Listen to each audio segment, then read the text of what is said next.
आज अमिताभ बच्चन जी जिस मुकाम पे है उन्हें किसी भी इंट्रोडक्शन की ज़रूरत नहीं, लेकिन क्या आप जानते हैं कि बहुत बार उन पे एहसान फरामोशी का टैग लगता रहा है।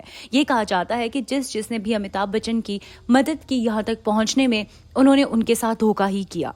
इवन उनके लव स्कैंडल्स भी बहुत ज़्यादा हैरान कर देने वाले हैं। एक एक्ट्रेस ने तो अमिताभ बच्चन जी पे किडनैपिंग तक का आरोप लगाया था और ये भी माना जाता है कि वो इतनी ज़्यादा कॉन्स्पिरेसी करते थे कि किसी भी बड़े एक्टर का रोल वो रिप्लेस कर दिया करते थे बहुत बड़ी मूवीज़ से।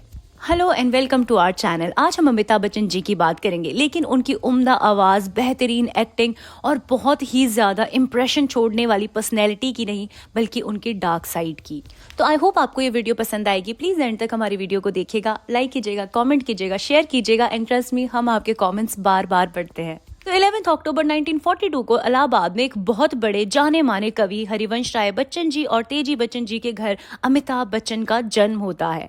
और बचपन में उनका नाम अमिताभ बच्चन नहीं था, उनका नाम रखा गया था इनकलाब बच्चन, क्योंकि उस वक्त आज़ादी का दौर चल रहा था और इनकलाब ये शब्द लगभग हर किसी के ही जुबान पे था। लेकिन यहाँ डेस्टिनी को कुछ और ही मंजूर था और उनका नाम रखा गया अमिताभ बच्चन। और अमिताभ का मतलब होता है कभी भी ना मिटने वाला उजाला। जी हाँ, उन्होंने अपने नाम को साबित भी किया है। इतनी ज़्यादा एज में भी अभी भी ही इज़ वर्किंग और उन्हें बहुत बहुत बड़ा एक्टर कंसीडर किया जाता है, जो कि वो हैं भी। लेकिन सब कुछ ऐसा नहीं था शुरुआत से। सबसे पहले अमिताभ बच्चन जी रेडियो जॉकी बनना चाहते थे, तो वो ऑल इंडिया रेडियो में इंटरव्यू देने जाते हैं। लेकिन आज जिस आवाज़ के लिए उन्हें इतना ज़्यादा पहचान मिली है, उसी आवाज़ की वजह से उन्हें रिजेक्ट कर दिया जाता है आरजे की जॉब से। फिर वो कलकत्ता में जॉब कर रहे होते हैं, जहां पर वो जॉब छोड़कर आ जाते हैं फिल्म इंडस्ट्री में अपना सिक्का जमाने। आज के अमिताभ बच्चन जी को देखकर आप सोच भी नहीं सकते कि जब वो मुंबई आए थे उस वक्त वो फुटपाथ तक पर सोए हैं, उनके पास कोई काम नहीं था। और फिर उनकी जिंदगी में एंट्री होती है महमूद जी की। अब अगर आप लेट महमूद जी को नहीं जानते हैं तो मैं बता दूं, वो एक बहुत बड़े एक्टर थे, कॉमेडियन थे, सिंगर, इवन की प्रोड्यूसर और डायरेक्टर भी। महमूद जी अमिताभ बच्चन जी को अपने घर में रखते हैं। उसके अलावा वो एक मूवी बनाने वाले थे, बॉम्बे टू गोवा, जो 1972 में रिलीज होती है। वो उसमें अमिताभ बच्चन जी को लीड रोल भी ऑफर करते हैं। अमिताभ बच्चन वो मूवी करते हैं और मूवी एक हिट भी रहती है। उन्होंने हर तरीके से उनकी हेल्प की थी। महमूद ही थे जो उनके बुरे टाइम में सबसे पहले उनके पास आए, उनकी मदद की और इवन बाकी प्रोड्यूसर्स, डायरेक्टर को भी उन्होंने अमिताभ बच्चन जी से इंट्रोड्यूस किया। तो इससे आपको पता तो चल गया होगा कि कहीं ना कहीं महमूद जी ही थे जो गॉड फादर रहे हैं अमिताभ बच्चन जी के। लेकिन जब महमूद जी बूढ़े हुए और अमिताभ बच्चन जी एक मुकाम हासिल कर चुके थे, फिर अमिताभ जी की तरफ से बहुत ज्यादा इग्नोरेंस महमूद जी को मिली। उन्होंने एक इंटरव्यू में बताया कि कैसे वो जब हॉस्पिटल में भर्ती थे ओपन हार्ट सर्जरी की वजह से, तो अमिताभ बच्चन अपने फादर के साथ उसी हॉस्पिटल में आए, लेकिन वो महमूद से मिले तक नहीं। और इस बात के लिए महमूद जी को बहुत ज्यादा बुरा लगा था। उन्होंने कहा था कि जब सक्सेस हमें मिल जाती है तो हमारे दो बाप हो जाते हैं, एक जिसने हमें पैदा किया है और दूसरा जिसने हमें सिखाया है कमाना कैसे है। और मैं अमिताभ बच्चन का दूसरा बाप हूं, मैंने उसे सिखाया है कि कमाना कैसे है। लेकिन इस इंसिडेंट से मुझे ये पता चल गया कि असली बाप असली ही होता है और कोई भी हमें याद नहीं रखता जब अपना मतलब निकल जाए। फिर उन्होंने ये भी कहा कि मैंने तो तुम्हें माफ कर दिया अमिताभ, मैंने तुम्हें कोई बद्दुआ नहीं दी, लेकिन आई होप तुम कभी किसी के साथ दोबारा ऐसा ना करो जो तुमने मेरे साथ किया है। दूसरा इंसिडेंट होता है लकी अली के साथ, जो महमूद जी के ही बेटे हैं। और लकी अली ने ही कहो ना प्यार है कि इतने ज्यादा उम्दा गाने गाए हैं। जब लकी अली म्यूजिक इंडस्ट्री में अपनी शुरुआत करने जा रहे थे, तो उस वक्त उन्होंने सोचा कि जैसे अमिताभ बच्चन जी की मदद उनके फादर ने की थी, वैसे ही अब अमिताभ बच्चन जी लकी अली की भी मदद करेंगे उन्हें लॉन्च करने में। तो लकी अली अपनी एल्बम देते हैं उन्हें कि वो अपनी ABCL कंपनी, जो उस वक्त अमिताभ बच्चन की थी, उसके थ्रू अपना म्यूजिक को जो है लॉन्च कर पाए। लेकिन अमिताभ बच्चन जी की कंपनी में वो रिकॉर्ड ऐसे ही पड़ा रहता है सालों, और अमिताभ बच्चन जी कुछ भी नहीं करते उन्हें लॉन्च करने के लिए। जब लकी अली जी को ये बात समझ आती है तो वो खुद ही वीडियो शूट करते हैं और खुद ही अपनी एल्बम को लॉन्च कर देते हैं।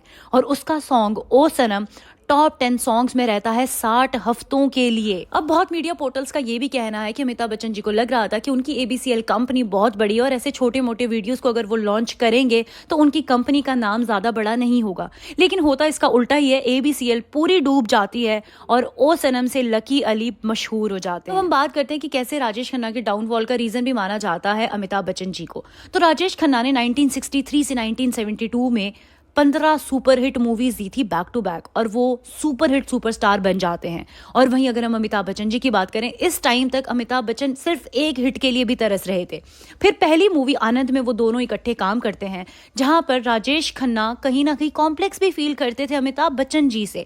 इस मूवी में एंड में राजेश खन्ना मर जाते हैं और सारी ऑडियंस का प्यार जाता है राजेश खन्ना की तरफ, क्योंकि उस समय टाइम ही ऐसा था कि जो मूवी में मरता था उसकी तरफ लोगों की ज्यादा सिंपैथी और प्यार जाता था। दोबारा से इन दोनों की मूवी आती है नमक हराम, जो ऋषिकेश मुखर्जी की ही मूवी थी, जहां पर राजेश खन्ना को फिर से एंड में मरना था। लेकिन इस बात से जेलस अमिताभ बच्चन, ये कहा जाता है कि बार बार सेट्स पे ऋषिकेश मुखर्जी को राजेश खन्ना के खिलाफ भड़काया करते थे। उन्होंने तो ऋषिकेश मुखर्जी को मैनिपुलेट करके एंड ऐसा भी बनवा लिया था जहां पर अमिताभ बच्चन की डेथ होती है राजेश खन्ना की जगह।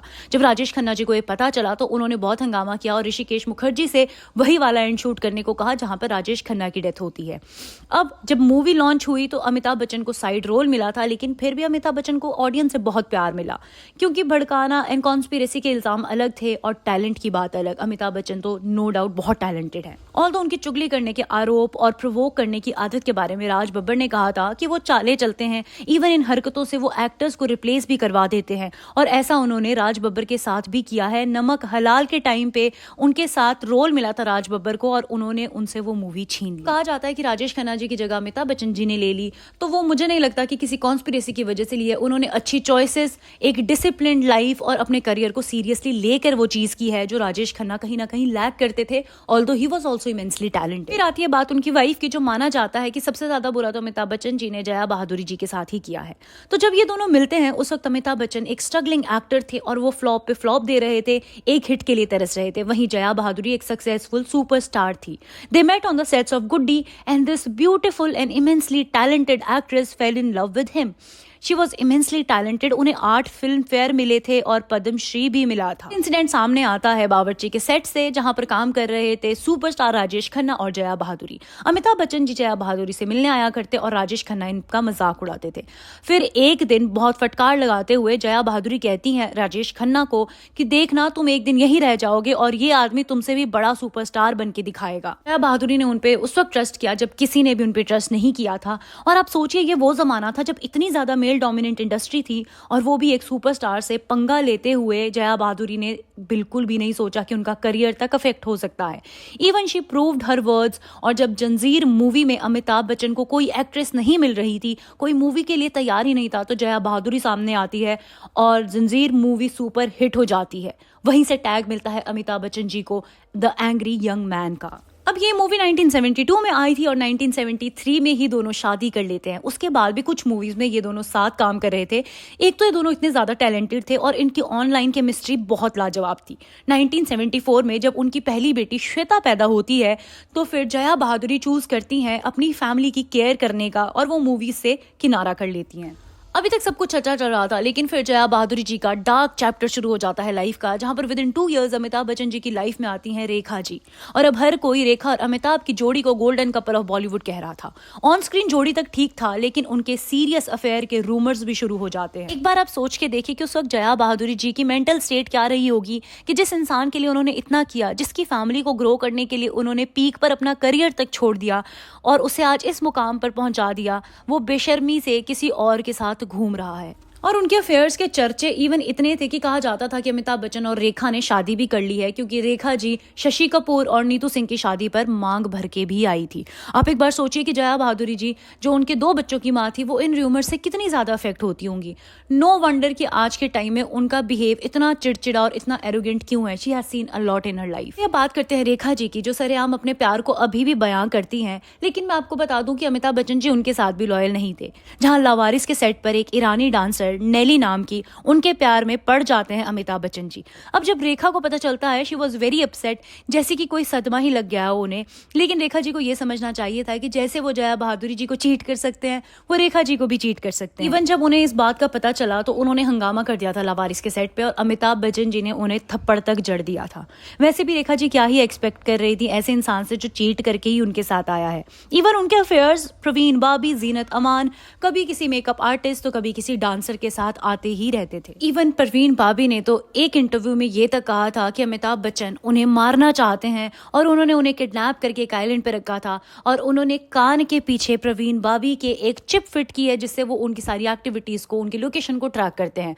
उस इंटरव्यू में प्रवीण बाबी ने अपने कान के पीछे एक छोटा सा सर्जरी मार्क भी दिखाया था। यहाँ पर प्रवीण बाबी ने अमिताभ बच्चन के खिलाफ लीगल केस भी किया था, लेकिन एंड में ये पता चलता है कि प्रवीण बाबी की मेंटल कंडीशन ठीक नहीं है और उन्हें स्किज़ोफ्रेनिया है। 90s का टाइम जहां पर अमिताभ बच्चन जी का सूरज अब अस्त होता दिख रहा था, उनकी मूवीज पिट रही थी, इवन उनकी ABCL कंपनी डूब चुकी थी, उन पर इतना कर्जा था कि उनका बंगलो तक गिरवी पड़ा था। फिर सामने आते हैं अमर सिंह जी जो थे समाजवादी पार्टी से और वो जया बच्चन जी को इंट्रोड्यूस करते हैं पॉलिटिक्स में। अब अमर सिंह की वजह से जया बहादुरी जी राज्यसभा की MP बन जाती है, लेकिन कुछ सालों बाद जब अमर सिंह जी को रिजाइन करने से कहा जाता है समाजवादी पार्टी से, तो वो चाहते थे कि जया बहादुरी भी रिजाइन कर दे, लेकिन जया बहादुरी ऐसा नहीं करती हैं और इस गुस्से में फिर जो अमर सिंह बताते हैं उसने भी सबको शॉक कर दिया था। एक इंटरव्यू में अमर सिंह जी कहते हैं कि जिस वक्त वो जया बहादुरी को पॉलिटिक्स में लाने की सोच रहे थे, उस वक्त अमिताभ बच्चन जी उनकी बहुत चुगलियां करते थे अमर सिंह के पास और वो कहते थे कि मेंटली स्टेबल लेडी नहीं है, ये जो कहती है वो बिल्कुल नहीं करती है